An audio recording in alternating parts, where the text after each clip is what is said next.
नमो सिद्धांत नमो आर्यण नमो वज्राय नमो संसार एसो पंचनमुक्तारो सर्वपावकाय मंगलानंद सर्वेशं मंगलमय मंगलम श्रीमदर्हंतो मंगलम जयसासने मंगलम सकला संगो मंगलम पूजिकामि सुधा सौगर्भज्योत्स्ना निर्मलीकृत दिग्मुख मृगलक्ष्मा तमः शांति शांतिनाथस्तु।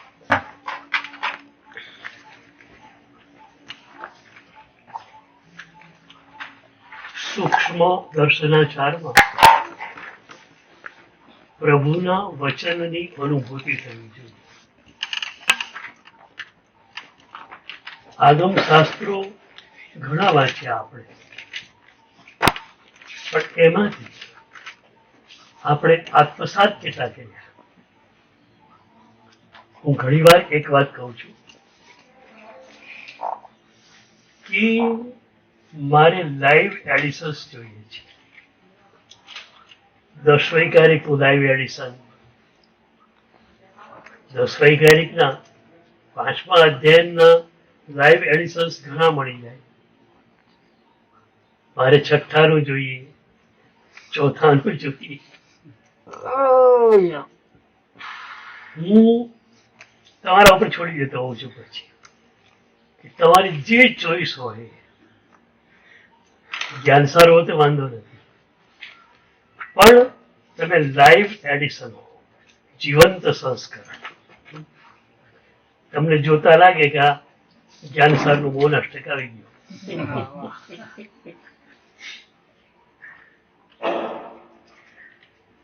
આપણે ઘણા મહાપુરુષો માટે કહીએ ને, એકદમ જાણે કે મૂર્તિમંત શાંતિ આવી ગઈ હોય, મતલબ એમનું જીવન પૂરું પ્રસંગ રસથી ભરાઈ ગયું. તો તમે જો ઉદાસીન દશાથી તમારા હૃદયને ભરી દો તો જ્ઞાન સાહેબનું મૌનાષ્ટક આત્મસાત થઈ ગયું. એના માટે આપણે દેવચંદ્રજી મહારાજની 9મા સ્તવનની એક કડી જોતા હતા. એમના શબ્દો પરાવાણી છે. વિનોબાજીએ એકવાર બહુ સરસ વાત કરેલી. વિનોબાજી વિષ્ણુ સહસ્રનામ રડતા હતા, સ્વાધ્યાય કરતા હતા. કોકે પૂછ્યું કે તમે પોતે નવું વિષ્ણુ સહસ્રનામ સ્તોત્ર બનાવો તો કેવું બને? વિનોબા કે બેટર બને. પ્રાચીનનો અનુભવ છે, નવો ઉન્મેષ મારી પાસે છે. પણ વિનોબાજીએ કહ્યું હું નહીં બનાવું. અને પછી એમણે એક અદ્ભુત વાત કરી કે કાળ પુરુષ બેઠેલો છે અને એ અમુક કૃતિઓને જ કાળ જેવી કૃતિ તરીકે રાખે છે, બાકીનું બધું કચરા ટોકરીમાં નાખી દે.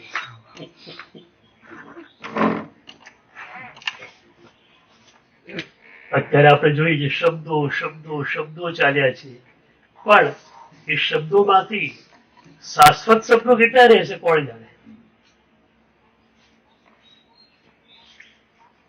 એના અનુસંધાનમાં વિનોબાજીએ કહ્યું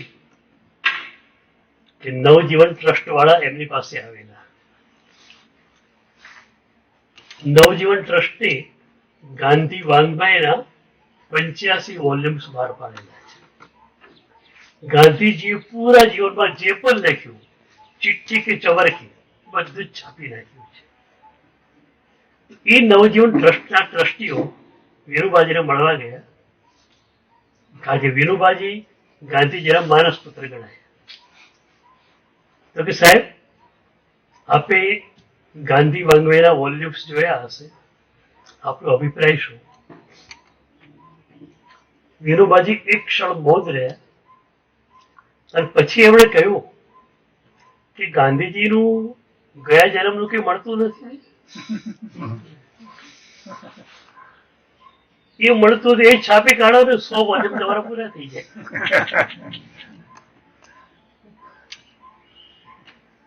પછી વિનોબાજીએ કહ્યું કે મોહનદાસ કરમચંદ ગાંધી નામનો માણસ મહાત્મા ગાંધી બને ત્યાં સુધીમાં એમણે જે પણ લખ્યું એ બધું છપાવવું એ તમારી ઘેલછા છે.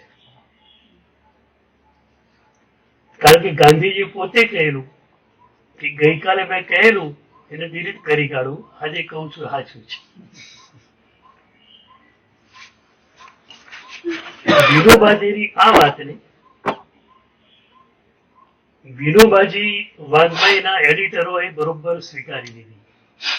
એટલે વિનોબા સાહિત્યના 20 વોલ્યુમ બહાર આવ્યા છે, પણ એમાં કનેક્ટેડ લિટરેચર નથી, સિલેક્ટેડ લિટરેચર છે. કારણ કે વિનોબાજી કનેક્ટેડ લિટરેચરના વિરોધી હતા. બધું મેં લખ્યું છે આપી નાખો એમ નહીં, તમને સારું લાગે એટલું જ છાપો. એ વિનોબા સાહિત્યના 20 વોલ્યુમ ખરેખર વાંચવા જેવા છે. વેદ, ઉપનિષદ અને બ્રહ્મસૂત્ર, ભગવદ ગીતા, આ બધાને એમણે આત્મસાત કરેલા છે. વચ્ચે તો 3-4 વર્ષનો પીરિયડ એમણે એવો રાખેલો કે માત્ર વેદોનું જ અધ્યયન, બીજું કશું જ નહીં. અધ્યયન તો વેદનું, બોલવાનું હોય તો એ પણ વેદ ઉપર જ. આજે પબ્લિક મિટિંગ છે, 10,000 માણસો છે, તો પણ વેદની પંક્તિ ઉપર બોલવાનું. કાલે કોઈ જેલમાં કેદીઓ સામે બોલવાનું છે તો પણ વેદની પંક્તિ ઉપર જ બોલવાનું. પરમ દિવસે સ્કૂલના બાળકો સામે બોલવાનું છે તો પણ વેદની પંક્તિ લઈને જ બોલવાનું. 3-4 વર્ષ સુધી માત્ર એમણે વેદોનું અધ્યયન કર્યું. એટલે ભારતીય પ્રાચીન સંસ્કૃતિના અને ભારતીય પ્રાચીન સાહિત્યના બહુ મોટા જ્ઞાની પુરુષ હતા. એમને પણ કહેવું પડ્યું કે પરાવાણી, જૂનું વિષ્ણુ સહસ્ર નામ સ્તોત્ર છે, પરાવાણી છે. એના શબ્દોની તાકાત બહુ છે. હું નવું કરીશ, શબ્દો સારા આવશે, પહેલા કરતા શબ્દો સારા આવવાના, મારી રચના સારી થવાની. પણ એ જે સપ્રાણતા છે ને, એ સપ્રાણતા મારી રચનામાં નહીં આવે. તો દેવચંદ્રજી મહારાજે જે રચના આપી છે એ સપ્રાણ રચના છે. તો સાધકની 3 સાધના એમણે બતાવી. જળ જગત જોડે જ્ઞાતા ભાવ, ચેતના જગત જોડે મૈત્રી ભાવ. કદાચ તમને સામી વ્યક્તિના દોષ દેખાઈ જાય તો પણ એ દોષ કર્મકૃત છે, એ વ્યક્તિ અનંત ગુણોથી યુક્ત છે, આ રીતે તમારે માનવાનું છે. ત્રીજી સાધના આપે છે સ્વના જગતની. ભોગ્યપણે નિજ શક્તિ અનંત ગવેશતા હોના. પછી કર્તૃત્વ વિભાવોનું રહેતું નથી અને વિભાવોનો ભોગ પણ રહેતો નથી. આપણે પરમાત્માને પરમ ભોગી ગયા છે. વાસ્તવિક રીતે ભોગ એમની પાસે જ છે, આત્મગુણોનો ભોગ.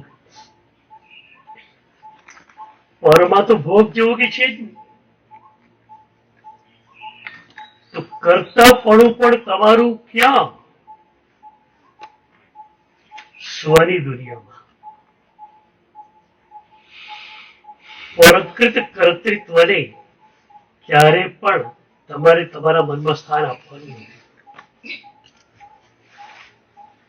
કાર્ય તમે કરશો, શુભ કાર્યો તમે કરવાના, વ્યાવચ્ચ કરશો, સ્વાધ્યાય કરશો, પણ એ કાર્યો કર્તૃત્વ મુક્ત હોવા જોઈએ. કાર્ય ખરું, કર્તૃત્વ પ્રભુનું અને ગુરુનું. પ્રભુની કૃપા સદગુરુની કૃપા આટલું ભણાઈ ગયું. 15 ગાથા નવી થઈ, શું કરશો? મેં 15 ગાથા કરી એમ અહંકાર કરશો કે પ્રભુની કૃપા થઈ કે 15 નવી ગાથા આજે થઈ ગઈ. હવે સપોઝ કલાક તમે ભણવા માટે બેઠા, એક પણ ગાથા ચડી નહીં, એક પણ ગાથા નહીં આવે, હવે શું કરશો? તો પણ પ્રભુનો આભાર માનવાનો, પ્રભુને થેન્ક્સ કહેવાનું કે પ્રભુ તારી કૃપા કે તે જ્ઞાનાચારનું પાલન કરાવે. એટલે ભોગ્ય પડે નિજ શક્તિ અનંત ગવેશતા હોનાર. તમારા જે અનંત ગુણો છે એના ભોગમાં જ તમારે રહેવાનું છે. હવે એ જો ભીતરી આનંદ ચાલુ થઈ ગયો, તમે બહાર જશો સી રીતે? પછી પરને છોડવાની વાત નથી આવતી, પર છૂટી જાય છે. વ્યવહારના સ્તર પર તમે કદાચ લોકોની જોડે વાતોચીતો કરતા હોય, પણ તમારા ભીતરમાં એની જોડે કોઈ સ્નાન સૂતકનો પણ સંબંધ નથી. માત્ર વ્યવહારના સ્તર પર વાત કરી લીધી, કારણ તમારો રસ ઉડી ગયો છે. જે ક્ષણે ભીતરનો દિવ્ય આનંદ તમે આસ્વાદ્યો, બહાર આનંદ છે જ નહીં, બહાર માત્ર રતિ અને અરતિ છે. બહાર શું છે? રતિ અને અરતિ, આનંદ નહીં. આનંદની વ્યાખ્યા જુદી છે. આનંદ એટલે શું? જે તમારી ભીતરથી નિષ્પન્ન થાય આનંદ. એટલે આનંદની વ્યાખ્યા છે અસંયોગ જન્યતા. અને જે સંયોગજન્ય છે એને આપણે રતિ કે અરતિ કહીએ. મનગમતી વ્યક્તિનો મનગમતા પદાર્થનો સંયોગ થયો, રતિભાવ થયો. અણગમતી વ્યક્તિનો અણગમતા પદાર્થનો સંયોગ થયો, અરતિભાવ થયો. તો રતિભાવ અને અરતિભાવ એ તમારું સ્વરૂપ નથી. આ સ્વરૂપ ભૂલીને અનંત જન્મોથી પીડાના સાગરમાં આપણે ડૂબી રહ્યા છીએ. તમે આનંદ ઘન છો, તો પીડાવાનું છે. 50 ડિગ્રી ગરમી હોય, એક માણસ રૂમમાં બેઠો હોય, બહુ ગરમી લાગે છે, બહુ ગરમી લાગે છે. આપણે રૂમમાં એસી છે, પંખો છે, ઇલેક્ટ્રિસિટી ચાલુ છે, તારે સ્વિચ જ ઓન કરવાની છે. બહુ ગરમી છે, બહુ. જૈન સાધુની વાત જુદી છે કે એ યુઝ નથી કરવાના. એને સંસારી માણસ છે, ગરમી ગરમી ગરમીની બૂમ પાડે તો સામે જ છે સ્વિચ બોર્ડ, એસીની સ્વિચ દબાવો. હવે એ સ્વિચ દબાવી નથી, રાડો પાડવી છે, બહુ ગરમી બહુ ગરમી બહુ ગરમી, એનો કે અર્થ કરો. તમે આનંદઘન છો. તમે પરમાં જાઓ તો પીડા, સ્વમાં રહો તો આનંદ.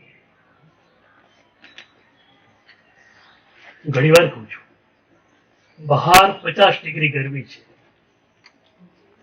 ધારો કે સુરતમાં અત્યારે 40-41 ડિગ્રી છે. એવું કઈ ન થઈ શકે કે આખા સુરત ઉપર એક ડોમ કરી નાખો અને એને સેન્ટ્રલ એર કન્ડિશન કરી નાખો. કોઈ શક્ય નથી.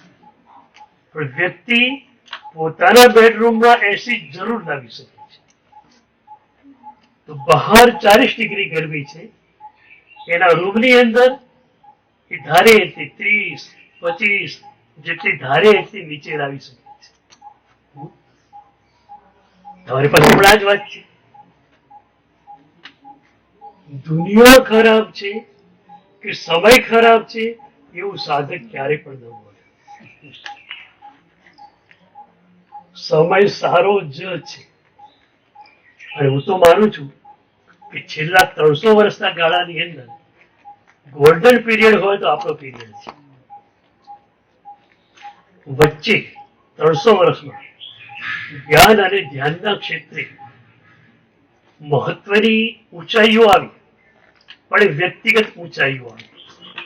ઉપાધ્યાય યશો વિજય, દેવચંદ્રજી, આનંદગંજી, પણ સમષ્ટિગત લેવલે ધ્યાનની આટલી ઊંડાણની વાતો આપણા યુગમાં જ આવી છે.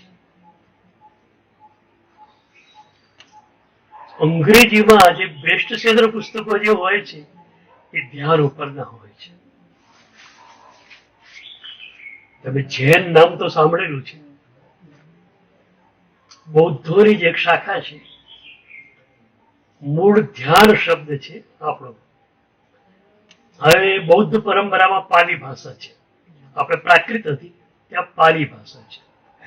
તો પાલીમાં ધ્યાનનું જાણ થયું. ધ્યાનનું અપભ્રંશ જાણ થાય, જાણતો પછી જૈન થઈ ગયું. એટલે એ જૈન પરંપરામાં પણ માત્ર અને માત્ર ધ્યાનની જ વાતો આવે છે. અંગ્રેજીના 100 બેસ્ટ સેલર પુસ્તકોમાંથી 2 થી 3 તો જૈન ઉપરના જ હોય છે અને બીજા ધ્યાન ઉપરના જુદા પાછા. એક જૈન કથા કહું. એક જૈન આશ્રમ હતો. 1000 સ્ટુડન્ટ એમાં હશે અને પ્રેક્ટિકલી એમને ધ્યાન ને બધું શીખવાડવામાં આવે. એકવાર એ આશ્રમમાં સમારોહ હતો અને સમારોહ માટે ગણમાન્ય અતિથિઓને બોલાવેલા. મંચ પર બધા ગણમાન્ય અતિથિઓ, ઓડિટોરિયમમાં બધા સ્ટુડન્ટ. એક અતિથિને ધ્યાનમાં બહુ રસ હતો. એને જરા ધ્યાનથી જોયું કે દરેક સ્ટુડન્ટના શર્ટ પર જે આઈ કાર્ડ હતું ને એ આખું નવું જ હતું, નવી ટેકનિકનું હતું. કોઈ પણ સ્કૂલમાં છોકરો ભણતો હોય આઈ કાર્ડ શું હોય, એનું નામ હોય, સ્કૂલનું નામ હોય. આ 1000 સ્ટુડન્ટ શર્ટ પર આઈ કાર્ડમાં લખેલું નેમલેસ, બોડીલેસ, ચોઇસલેસ.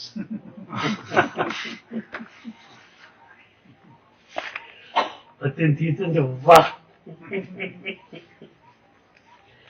ધ્યાનની શરૂઆત ત્યારે જ. તમે નેમલેસ ન થાવ, ચોઇસલેસ ન થાવ, માઇન્ડલેસ ન થાવ તો તમે ધ્યાનમાં કેમ જઈ શકો? સમારોહ પૂરો થયો. બધા અતિથિઓ વિદાય લે છે.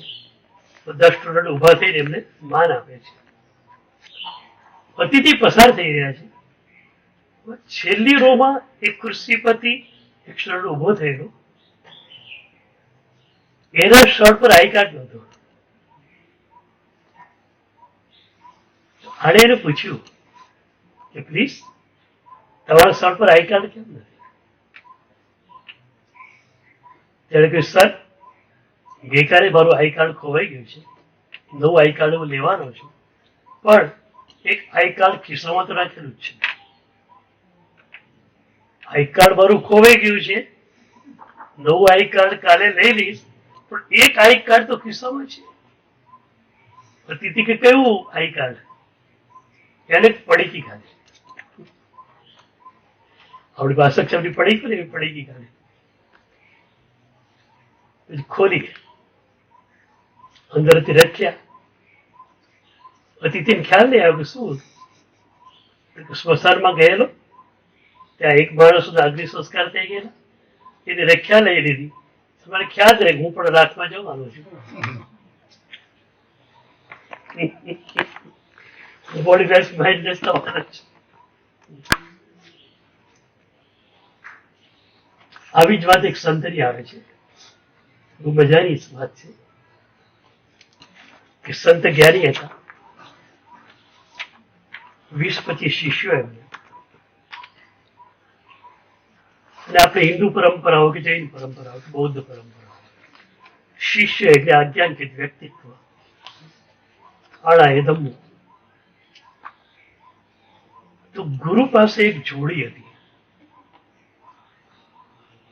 જોડીને બંધ રાખતા.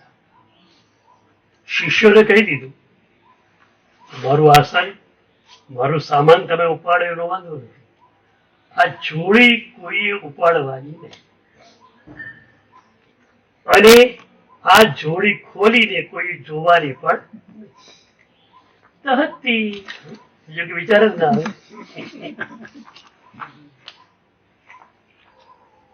એક એવું બન્યું, એક વિહારમાં થોડાક ભક્તો પણ જોડાયા. ભક્તો તો આગ્રહિત હતા નહીં. એટલે એકવાર એક ભક્તે એક શિષ્યને પૂછ્યું કે ગુરુ મહારાજે પેલી જોડી ઉપાડવા ગયો ને, ગુરુજી ના પાડી, બિલકુલ નહીં, આ જોડી નહીં ઉપાડવા, આ જોડીને હાથ બી નહીં લગાડવા. કેમ? શિષ્ય કહે છે કે કેમનો સવાલ તો મારા માટે ઉઠતો જ નથી. આજ્ઞા ગુરુના વ્યવિચારણીય, ગુરુની આજ્ઞાને વિચાર કરવાનો હોય જ નહીં. એટલે ગુરુએ અમને પણ કહેલું છે જોડીને અડકવાનું પણ નહીં, જોડી ખોલે જોવાનું નહીં. અમે જોતા નથી. તમે પૂછો તો કેમ? કેમ તો ગુરુ જાણે, અમને અત્યારે ખ્યાલ નથી. પેલા છે ચટપટી થઈ કે જોડીમાં છે. એકવાર વિહાર કરીને ગુરુ આવી ગયા. પછી ક્યાંક એમના મંદિરે જવાનું હતું. બધા શિષ્યો સાથે મંદિરે ગુરુ ગયા. ભક્તો પણ થોડા જોડાયા. પેલો ભક્ત પાછળ રહી ગયો.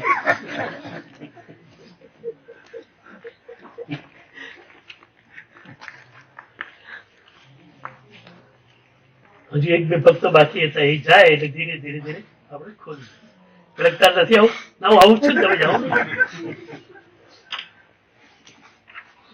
બધા ગયા.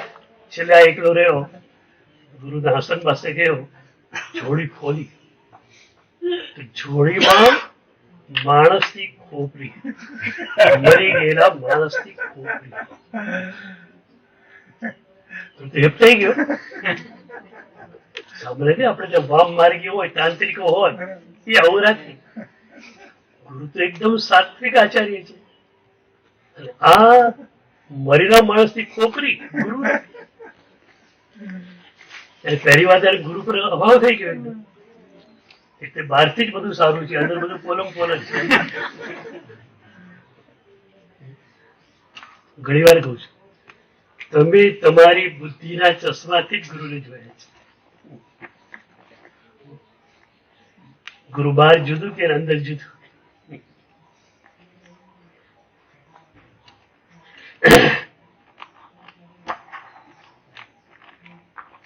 જોતો હતો ત્યાં જ ગુરુને આવવાનું થાય છે.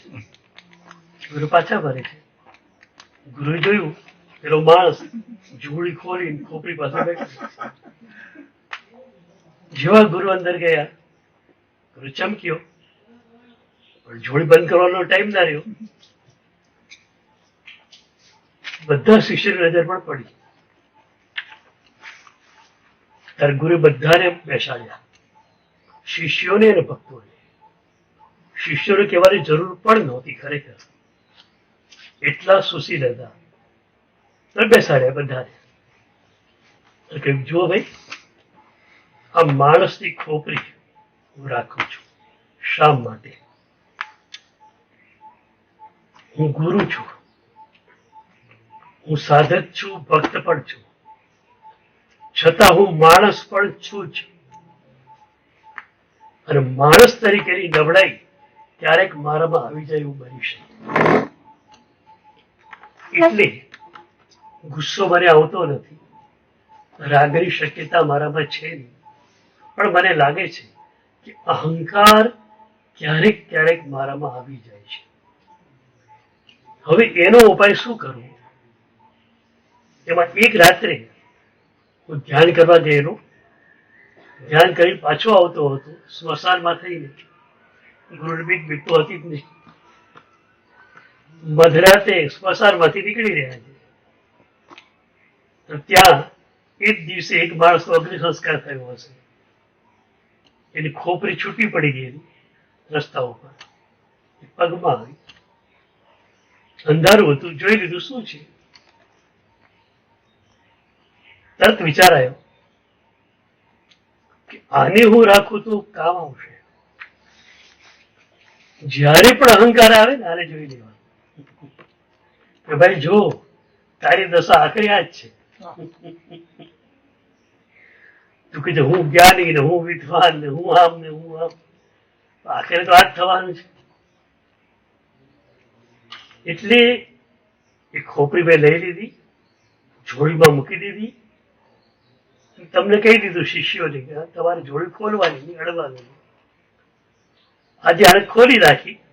વાત આટલી જ છે કે અહંકાર ન આવે માટે આ ખોપરી મેં રાખી. કેટલી જાગૃતિ બોલો. એટલી જ કોઈ પણ સાધનાના પડાવે તમે પહોંચો, તમે જાગૃત નહીં રહો તો નહીં ચાલે. 11 ગુંઠાણે જઈને સીધું પડવાનું જ પાછું. જાગૃત ન રહ્યા તો પડવાનું જ છે. જાગૃતિ સતત જોઈશે. એક એક ક્ષણે તમને તમારા લક્ષ્યનો ખ્યાલ આવવો જોઈએ, અને એ લક્ષ્ય પ્રમાણે તમારી ક્રિયા થાય છે કે તમે જોઈ લો. જોઉં છો કોઈને સુરત અને નવસારીનો માર્ગ પકડે થોડું ચાલશે. તમારું લક્ષ્ય નક્કી છે, માર્ગ પણ નક્કી છે. હવે એ માર્ગ પર તમે છોકરી તમે જોઈ લો.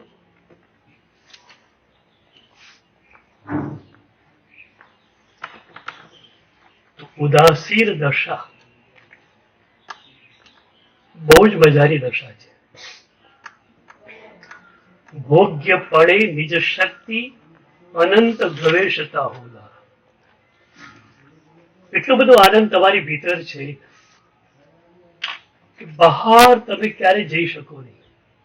ઘણી વાર કહું કે માં ઘરે નમકીન, હલવો, પુડિંગ્સ બધું બનાવી આપતી હોય, છોકરો લારી કે લઈ જાય ખાવા.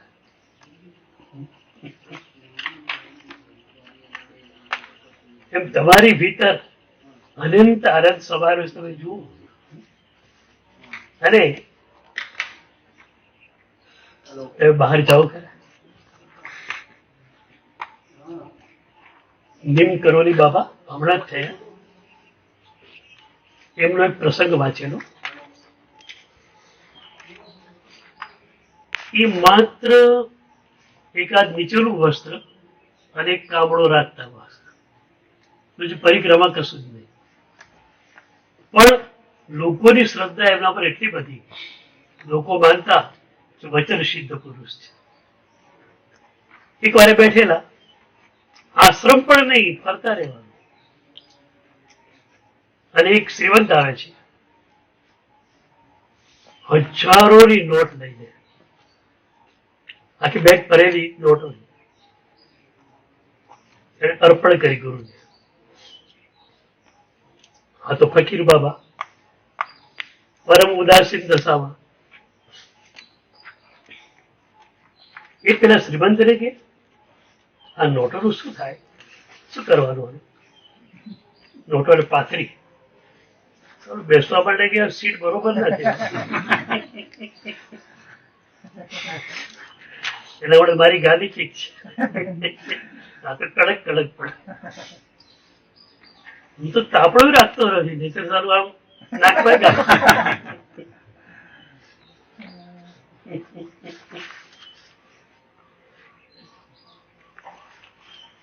બાબા આ તો પૈસા છે, આનાથી ઘણું બધું મળે. એમ ઘણું બધું મળે. ચલો આટલી બધી નોટ છે ને તારી પાસે, થોડું ફ્રૂટ લઈ આવ ચાલ મારા માટે. તો બાબા જંગલમાં તો ક્યાંથી મળે, તારા પૈસા શું કરે?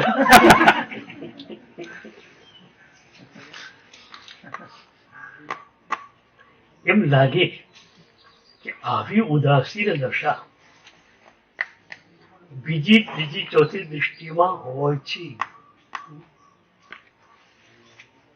કારણ કે બીજી દૃષ્ટિમાં ઈશ્વર પ્રણિધાન સ્વાધ્યાય ભક્તિ અને સ્વાધ્યાયની જુગલબંધી ચાલુ થઈ જાય છે અને સ્વાધ્યાયમાં અનુપ્રેક્ષા પણ આવી જાય અને અનુપ્રેક્ષાને કારણે આ ગુણોની ઝલક પણ મળતી જાય બીજી દૃષ્ટિમાં. તમે તો પરમ ભાગ્યશાળી છો કે આટલી મજાની વ્યવહાર સાધના મળી ગઈ છે. તમારે ક્યાંય ફરવા જવાનું કામ રહ્યા કશું જ નહીં. સંસારી માણસને એની જીવન જરૂરિયાતની વસ્તુ પૂરી કરવા માટે પણ કામ કરવું પડશે. આપણા પંડિતો હોય છે ને 10-10 કલાક ટ્યુશન કરે છે. કુટુંબને ચલાવવા માટે 10-10 કલાક ટ્યુશન કરે છે. એમાં પણ અમદાવાદમાં એક સાબરમતી હોય, એક પાલડીમાં હોય, બાઇક પર આમથી આમ ફરતો હોય, 10 કલાક ટ્યુશન કરે, 1-2 કલાક આમ જાય. એ ખાવાનો શું ટાઈમ રાખે, ઊંઘવાનો શું ટાઈમ રાખે? એ માત્ર પેટ ભરવા માટે આટલા બધા કલાક આપી શકે. તમે આત્મા માટે કેટલા કલાક આપો?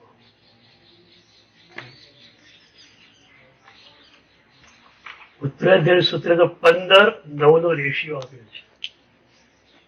15 કલાક તમારી સાધના માટેના, 9 કલાકમાં 3 કલાક દિવસના આહાર વિહાર નિહાર બધું જ.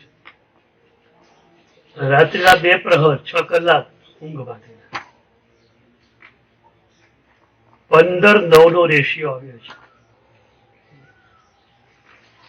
આપણે ઊંઘ ઘટે તો સ્વાધ્યાય વધારી દેવાનો, ધ્યાન વધારી દેવાનું. તો હવે લક્ષ્ય આપણું નક્કી છે. ભોગ્ય પડે નિજ શક્તિ અનંત ગવેષતા હોવા. એ ભોગતા માત્ર અને માત્ર સ્વના છે. પરનો ભોગ એમની પાસે છે જ. પ્રણામ.